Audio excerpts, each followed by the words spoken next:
My sister stole my 4 years' savings for an iPhone. When I confronted her, my parents kicked me out. 4 years later, I got a call asking for help.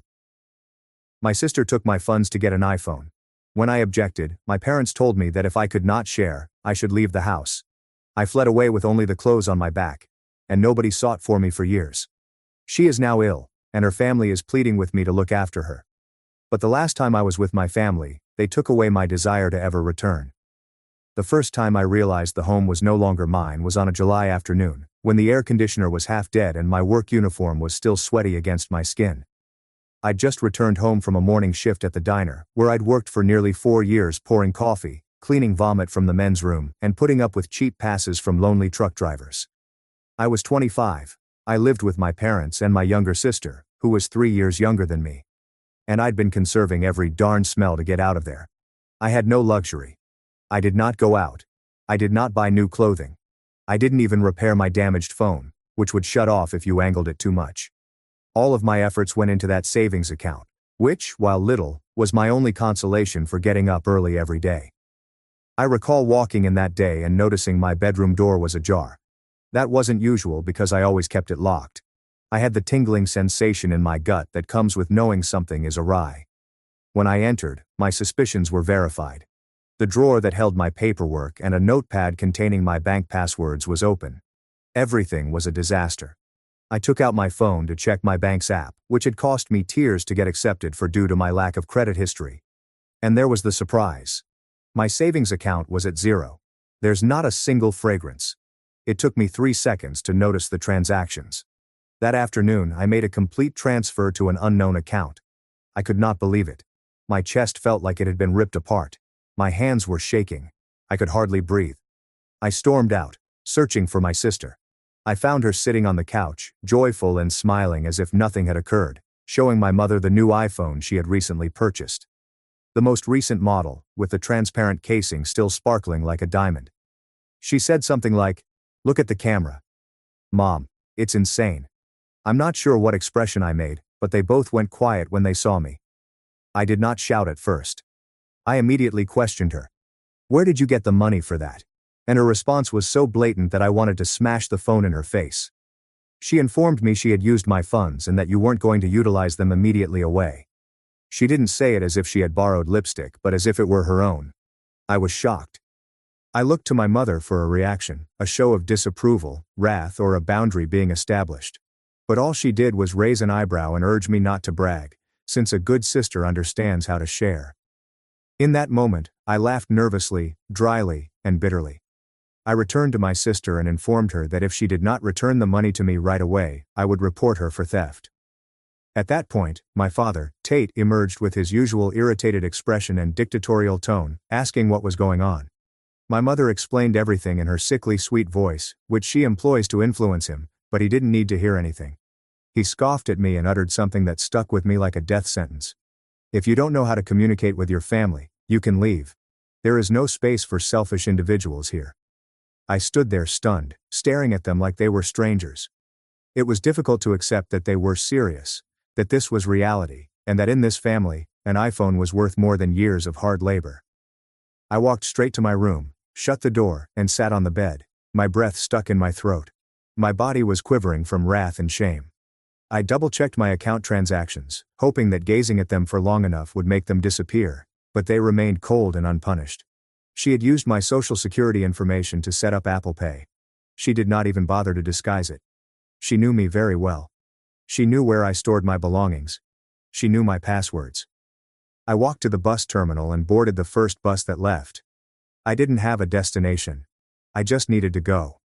I didn't know if I'd get a job, if I'd wind up homeless, or if anybody would help me. But I knew I had nothing left to lose in that house. They took my cash. Yes. They also took away my ability to trust, to think that being family meant something. That was the last time anyone heard from me in many years. Verse Update 1. It had been a little more than 4 years since that early morning when I boarded a bus with nothing but the clothes on my back and a combination of fury, despair, and desperation burning inside me. During that period, no one looked for me. No message, no call, and no indication of life. Initially, I anticipated it. I will not lie. Every night, I went to bed obsessively checking the prepaid phone I had managed to purchase with the little money I had left over after spending weeks eating in shelters and cleaning toilets for $10 per hour. I hoped my mother would understand what they had done, my father would rethink, and my sister, perhaps out of shame, would call to apologize. But the line stayed quiet, like if I didn't exist. As if departing without permission was enough to remove my name from the family scrapbook. It was not easy. The first several weeks were the roughest. I slept wherever I could, ate whatever I could find, and accepted any work that kept me off the streets. I fell several times. I once ended up in the hospital due to dehydration. Another time, my backpack with my paperwork was stolen, and I had to spend 3 months attempting to reclaim my ID, dealing with ludicrous bureaucracy and bureaucrats who treated me like trash. But I slowly pulled myself up. I clutched onto my pride as if it were the last thing I had left. I convinced myself that no one would save me, and that if I wanted to survive, I had to do it alone. So I did. I eventually got a stable work at a diner in downtown Philadelphia. One in which they did not treat me as a slave, and the supervisor, although being gruff, paid on time and did not allow customers to go out of line. They offered me more shifts, and I accepted them all. I began saving every penny like it was gold. I moved into a shared room with 4 other females, 3 of whom spoke little English, but at least they did not touch my belongings. I learned to cook on a single hot plate, hand-wash clothing, walk long distances, and avoid spending money on public transportation. And thus, gradually, my existence started seeming like a punishment. Until one day, without warning or context, my phone called with the same neutral tone I'd heard so many times without thinking twice. However, at the moment, it caused me to utterly freeze. It was a familiar number, my father's phone number. I remembered it, even though it was no longer in my contacts. I watched it flash for a few seconds, my heart in my throat and my mind racing. I didn't respond. Not because I didn't want to know, but because I couldn't bear to hear that voice that, the last time it spoke to me, tossed me out of the home as if I were an invader, as if I didn't deserve a meal or a place to sleep in. After years of destroying my back, he left a message that I did not immediately listen to. I entered the diner's washroom, cleaned my face, and pulled my hair back as if it were a barrier to the memories. And I proceeded to work as if nothing had occurred. But it was not nothing. I had a feeling that this call wasn't innocent. If they picked up the phone after 4 years, it was not because they missed me. They needed something. That night, in my bed, under a bleach-stained blanket, I checked my voicemail, and there was the same voice, harsh, dry, almost fake sympathy. He said he needed to talk to me, that it was vital that my sister was not well, and that as a family, we should stick together, especially during tough times. That was the precise phrase, challenging times. The way he said it caused me to close my eyes in wrath. Difficult times. That's what they were calling karma right now. Life is returning all they have done to me. I pictured his scowling expression. For example, he used to shout at me for sobbing and tell me that if I couldn't share, I could go. He did not utter my name once, he did not mention daughter, he didn't apologize, he did not admit anything. Just that small voice saying, "We have a problem. We need your help." And I realized they hadn't changed. They didn't want to know if I was fine. They didn't care where I slept for 4 years, what I ate, or whether I was able to get back up after being shoved into the nothingness. They wanted something. Every time they sought for me, it was because they needed something. Because their world was crumbling, and they assumed they could just call me like I was a tool, an extension of their own interests, as if I owed them anything. That night I erased the message. I did not react. I did not call back. I didn't provide them any addresses or signs. I went to my early morning shift and worked like any other night. But something flared inside me. It was not compassion. It was not sadness. It was colder and more deliberate. A concept was developing. Even though it had no shape at the time, it was already growing strength. If they're going to seek for me, let them know I'm not the same person anymore. That the next time, they would not find me shattered, sobbing, or eager to explain. That if they wanted me to return, they would have to pay for every fragrance, every tear, and every moment they made me feel useless. And there, in that stillness of pride and wrath, the revenge they had sown began to take root the day they decided a phone was more valuable than a daughter. Number update 2. It has been about 9 months since that attempted contact. It's been half a year since my father's voicemail, in which he spoke about difficult times and the need of being close as a family. Since then, I have not heard from them. They did not call again. They did not write. They did not send anyone to find me. It was as if they had not received the desired reaction. They had simply opted to carry on with their lives, just as I had when I walked out of that house with a rucksack and $65 in my pocket. So, when they departed, I proceeded to establish my own life. It wasn't a lavish lifestyle, but it was mine. I worked from sunrise to sunset at an empanada business that recruited me after the proprietor, a Dominican man with a quick temper and a magic touch with spice, noticed how I sorted client orders at the cafe without making a single error. The guy wasn't really nice, but he paid well and respected my hours. He let me handle the closing, trusted me with the register, and even showed me how to mix dough by hand. He would remark, "No tricks, the right way." In that shop, smelling of old grease and burnt flour, one of the girls I worked with, who knew nothing about my story, mentioned she had read on a medical forum about a young woman with a serious kidney condition who urgently needed a transplant, and they were looking for compatible donors in the state. I didn't think much of it at first, but after hours of washing the grills with a worn-out sponge, the statement stayed in my brain.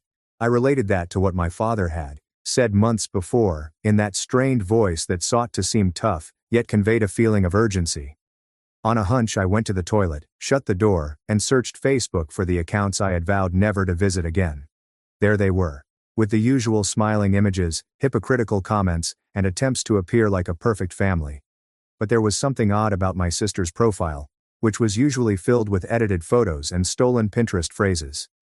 A hospital photo shows her pale with heavy bags under her eyes, wearing a medical gown and holding an IV. The caption said something like, "One day at a time, God is with me always." My fingertips quiver, not from sympathy or despair. They shivered with wrath as they realized what it was like to have no control and to rely on others to keep going. I spent the following few days performing my usual routine: work, home, work, home. But the notion was already there, like a fly that refused to go. I attempted to ignore it, but I couldn't. So, one Tuesday after shutting the business and still wearing my ruined uniform, I went to a nearby free clinic. I answered with a false smile that I wanted to get some blood work done. They looked at me oddly at first because I did not have any symptoms or immediate demands. However, when I informed them that a family member was unwell and I wanted to check whether I was a suitable donor, their attitude shifted. They collected my samples. They asked whether I wanted to register my information for the donation program, and I consented, but I didn't provide many specifics. I used an alias to prevent being discovered, my paternal grandmother's surname, an imagined location for a property that no longer existed, and a phone number I rarely used. 3 weeks later, they phoned me. My blood type was a match. They didn't know with whom because the other party wasn't in their system, but they promised to notify me if there was an external match. I didn't say it aloud, but I knew it in that moment. It was Reagan, my sister. The same person who stole from me, humiliated me, and watched me pack my belongings and walk out the door without a word. And now, the same one whose days were numbered is without a donor in sight. I did not inform anyone. I didn't have anybody to tell, really. I held on to that knowledge like a grenade, carefully yet with the conviction that it will detonate at some point. In the meantime, I kept receiving indirect signals on social media. My mother, who had never used Facebook before, was now writing things like, "Family is all that matters," or, "Forgiveness is stronger than pride." It made me ill. I wanted to comment on every post to expose them and tell everyone what I had gone through. But no, I was done with the drama. My strategy was different. I did not want apologies. I wanted them to experience the same emptiness they made me feel too. Understand what it was like to rely on someone you humiliated, to live in desperation for something you can't obtain with money or nice speeches. So, I did nothing. I did not call them. I did not react. I didn't raise my hand and say, "Here I am. I can help." Not because I couldn't, but because I no longer wanted to. Because when they tossed me out, they didn't care if I survived, even though I was crying and carrying a rucksack. Now it was my turn to make a decision. And I determined that if they ever wanted anything from me, it would have to be on my terms. It would be when I decided, not when they need me. And in that stillness, in that waiting, I began to plan the first phase of my vengeance. Because they still assumed I was the same girl. That if they talked nicely or mentioned the term family, I would run like a grateful puppy. But now I was in control. I was the one who had what they need. And if I'd learned anything during those 4 years, it was that you don't brag about power. You hold it in quietly, with the coolness of someone who is no longer frightened to fail. Because after you've already lost everything, the only option is to retaliate with equal or greater force. And it was precisely what I intended to do. Update 3. It had been a little over 13 months since I had heard anything substantial from them. For a whole year, stillness became my norm, but this time as a barrier rather than a punishment. A year in which, without any family drama, my life began to change. I'd managed to get out of that small shared room where there was no place for dignity. And now I had my own studio apartment, modest but adequate, in an area of Philadelphia that did not smell of dampness or sorrow. At the shop where I worked, I was no longer just closing shifts. I was basically the owner's right-hand lady. He had shown me how to manage accounting, negotiate prices with suppliers, deal with inspectors, and run a business without paying anybody anything. He never mentioned it in words, but he trusted me enough to promise, in his harsh and dry tone, that if I ever wanted to go independent, he would help me with part of the funds. I didn't say it out, but it was one of the first times I felt like someone actually believed in me, without any manipulation or emotional obligation. It was also around this time that I decided to pursue my ambition of starting my own business, which I had been planning since moving to this city. I had no contacts, no name, and I was starving. I was eager to construct something of my own to show to myself that I could do it from the ground up with calloused hands and a mind full of statistics. I began with a modest food truck serving smoked brisket sandwiches, which I parked near the community college. At first, I just sold enough to pay my petrol and meat for the day. But owing to word of mouth and my compulsive drive to get everything right, the line gradually grew. Students, office workers, construction teams, and even a few cops chose my garlic fries to 7-Eleven's donuts. I became a part of the landscape. For the first time in years, I could declare that what I had was mine, even if I didn't have a cent to spare. I didn't depend on anyone. Nobody could steal it from me. Just when I was beginning to feel stable, a fresh letter arrived. This time it wasn't a voicemail or a passive-aggressive social media post. It was a genuine letter sealed with my entire legal name, and an address that only someone who delved hard could have discovered. The sender was a legal company. I recall staring at it with a combination of amazement and irritation. I opened it in the food truck as the ribs cooked slowly. The paper was dense, impersonal, and written in a legal tone that made it difficult to understand. But I knew completely. My parents were desperately attempting to salvage the house where we grew up, the house where they kicked me out. It found out that my sister's sickness had depleted all of their savings to cover her treatment, dialysis, drugs, care, transportation, and hospitalizations. They had mortgaged every last wall, and now the bank was breathing down their necks, demanding payments they couldn't afford. They required a co-signer or guarantor, and for some reason, well, one apparent reason, they considered me. I sat in the back of the vehicle, holding a letter in one hand and a cigarette in the other. I laughed. I laughed like I hadn't since I was a kid. It was not a pleasant chuckle. It was a dry and hollow chuckle. It stings because it is so ironic. Because that mansion, which was now their final bastion of dignity, felt like a tomb to me. It was the location where they buried my emotions, humiliated me, and told me I was worth less than a phone. And now they have the audacity, the arrogance, to come and ask me to rescue it, to defend it as if it had ever protected me. I did not respond straight away. I thought, not because I was hesitant, but because I realized this may be the chance one had been looking for. A technique to collect all debts without saying a single word. So, a few days later, I hired a lawyer, a strong, smart lady with a keen eye who was unimpressed by family drama. I described exactly what I wanted, for her to negotiate with them on my terms, without giving a single inch, and for every clause of the deal to reflect the authority I now wield. I wanted to have that house in my name. I wanted them to leave in 30 days. I wanted them to leave the mess to me. The loan, the bills, the repairs. Everything. But only if they disappeared. That they never contact or seek for me again, and that they realize that if I saved that roof, it was because it belonged to me, not because I cared about what happened to them. They did it. They signed. In less than a week my lawyer called to inform me that they had agreed without a struggle. You could see by the look on their faces that they had run out of arguments.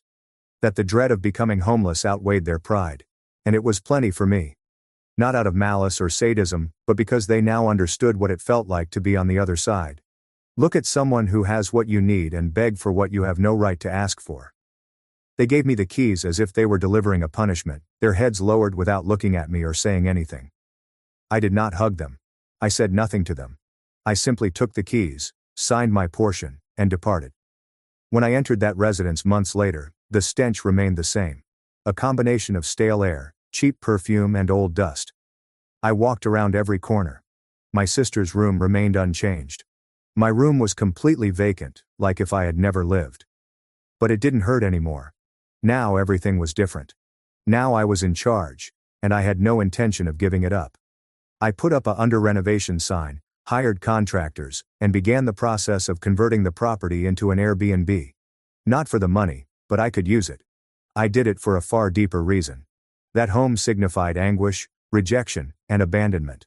That Saturday was one of those days that began off poorly from the time you opened your eyes. A broken pipe in the food truck, a supplier who failed to arrive, a client who shouted at me because her sandwich included too much onion, and a backache that had persisted for days as if it were a part of my body. I was in no mood for surprises, let alone one like this. Around 3:30 p.m., as I was laying on the floor of the truck's makeshift kitchen, attempting to repair a rusted hose, someone began hammering on the back door repeatedly. I assumed it was some foolish client who didn't realize that if there's no smoke, there's no food. But it wasn't. It was my mother, standing there. As if nothing had occurred. As if it hadn't been more than 4 years since she kicked me out.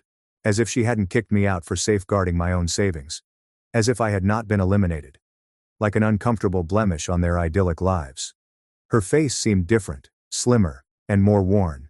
Her puffy eyes suggested she hadn't slept in days. But I was not misled for a moment. I knew her. I understood how she maneuvered. She had mastered that art since I was a toddler. She'd come for something. I sensed it the instant she spoke in that nearly shaking, brutally frail voice. I did not welcome her in. Didn't even let her pass through the threshold. She pressed her hands on the metal frame, saying she wanted to speak with me, that it was important, and that it was about my sister. I stayed motionless, waiting for her to say what she had clearly been preparing in her mind. And she did. She claimed my sister was on her last legs, that doctors had told her she only had a few weeks left, that she was fading quickly, quicker than they thought, that her body couldn't handle it any longer, and that all she wanted was to see me, talk to me, and tell me something before she died. She looked me in the eyes and implored, as if requesting a heavenly favor. Please do not refuse her final wish. I'm not sure what happened at that moment because, against all logic, against everything I'd told myself 1,000 times, I never wanted to see them again. I owed them nothing, and their anguish was not my duty. I said yes. I would go, but not for compassion or redemption. I did it because I knew whatever transpired in that room would not be about mending wounds. It was supposed to be about breaking them apart for good. About completing a tale that had never brought me comfort. And, as much as I disliked admitting it, I wanted to see her in the eyes. I was hoping that when there were no masks or time left, she would finally admit what she had done to me. I removed my work gloves, switched off the vehicle, and told my mother to wait outside, as I would drive. We didn't talk the whole way. She wailed silently. I grabbed the steering wheel so fiercely that my knuckles became white. The hospital was one of those lifeless, frigid places with endless white halls and fluorescent lighting that make you feel even sicker than you already do. We inquired at the front desk, walked up in quiet, and when we arrived at the corridor where she was, my mother raced ahead as if she wanted to control the situation, as if she could still handle it. I paused before entering the room. I took out the manila envelope I had in my luggage. I placed everything back in the envelope and walked inside. I saw her. She was laying there, nearly unrecognizable. She had deep black bags under her eyes, transparent skin, and a tiny physique that was virtually rotted from the inside. She glanced at me as if she wasn't certain I was genuine. Her lips moved to pronounce my name. I assured her she understood precisely what she was doing. That it was not an accident. She laughed in my face as she did it. That she allowed me to leave the house hungry, cold and afraid. And not once did she consider picking up the phone. This was not about the phone or the money. It was about what it symbolized. The treachery, our parents' cooperation, and how they treated me like I was a nuisance, as if my only worth was the money I could supply. My mother attempted to interrupt me. She shouted something like, "Please stop. She's dying." But I stared at her with a coldness I hadn't realized I possessed and said that the last time I was in that house, she told me that if I couldn't share, I should go.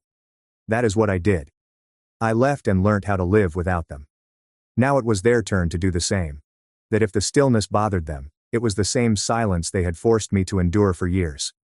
I remained in that room for another minute, staring at my sister, at the woman who had stolen my savings, my status in the family, and who could hardly stand up in that bed. I felt no sympathy, pity, or anything. Just a peculiar peace, like if I had finally paid back what was owed to me.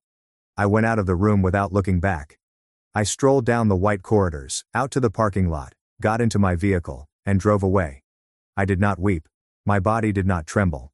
I just took a big breath, like someone releasing a weight from their chest that they had been holding for far too long. I knew that act would not solve anything, that would not restore the years I had lost, but it was mine. My manner of completing the circle and making it apparent to them that there was no turning back. That family is not founded on blood, but on loyalty. They hadn't shown me any of it. They might now grasp what it felt like to lose something. What it felt like to need someone who was no longer available. And, after 4 years of waiting for them to see me, I eventually left them with the few belongings they had. Their tears, remorse, and a manila envelope stuffed with invoices. Number sign, final update. 6 months had elapsed since that final visit to the hospital. 6 months with no fresh calls, texts, or efforts at persuasion.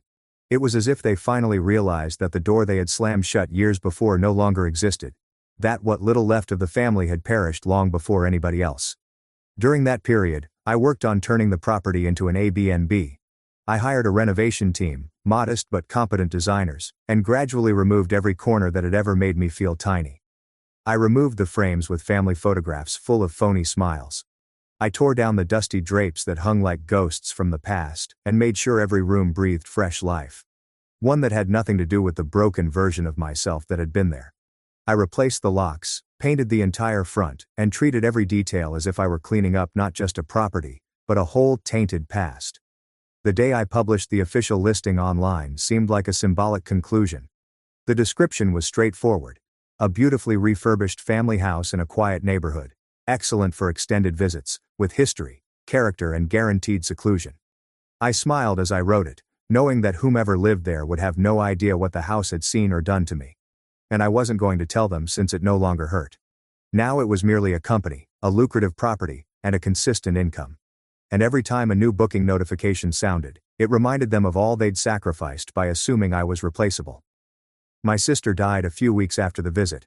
I discovered out through a Facebook post featuring an old photo of her. One of those modified photos with angel wings and the text, "Rest in peace," written in a cutesy typeface. I didn't feel anything. Not relieved, sad, or at peace. I just read it, absorbed it, and then resumed my work. A food truck customer had contacted me for a catering quotation for an occasion. I also had to calculate the costs. I did not attend the funeral, did not bring flowers, did not sign a condolence book, and, of course, did not respond to my mother's SMS 2 days later. "We want to see you. We miss you. Your sister always kept you in her heart." I didn't respond. I simply snapped a screenshot of the Airbnb ad, marked the contact number in red, and emailed her the link with a simple note. "You can make an appointment with me. High season rates. I do not provide discounts." And with that dry, straightforward statement, I clarified something they never seemed to comprehend. They couldn't touch me anymore. They had previously denied me that spot, but now it was mine. If they wished to enter, they had to pay for each night, both physically and figuratively. Some people ask if I regret it. Some part of me wishes I had made peace, found closure, and repaired what had been broken. And I always provide the same answer. You cannot reconstruct something that was never solid to begin with.